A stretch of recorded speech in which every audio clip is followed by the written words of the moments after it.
Wars have been fought over land, power and freedom, but in 1932, Australia fought a war against a different kind of enemy, an army of oversized birds. This is the unbelievable story of the Great Emu War.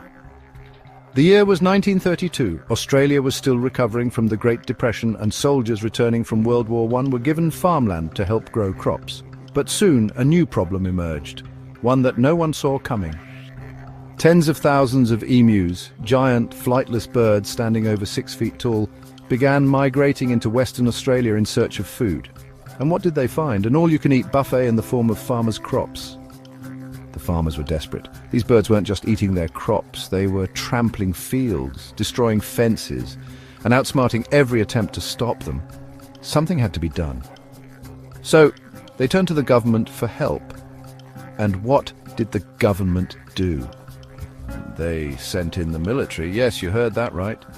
The Australian government declared war on the emus. With fully armed soldiers and machine guns, they were ready to wipe out the feathered invaders. But things didn't go as planned. The first attack happened on November 2nd, 1932. Soldiers opened fire on a group of 50 emus, but the birds were faster than expected. They scattered, dodging bullets like trained soldiers, and disappeared into the bush. It was like something out of a comedy. The machine guns jammed, the emus ran in unpredictable patterns. Even when soldiers managed to hit a bird, it often just kept running. These emus were unstoppable. After several embarrassing failures, the military came up with a new plan, mounting machine guns onto trucks and chasing the emus down. But guess what? That didn't work either. The rough terrain made it impossible to aim, and the emus easily outran the trucks. After weeks of failed ambushes and wasted ammunition, the results were humiliating. In total, the army fired over 2,500 rounds of ammunition and killed only about 200 emus. The emus had won. One soldier later admitted, if we had a military division with the bullet-carrying capacity of these birds, it would face any army in the world. After about a month, the government called off the war. The emus had outmaneuvered, outrun and outlasted an entire military campaign.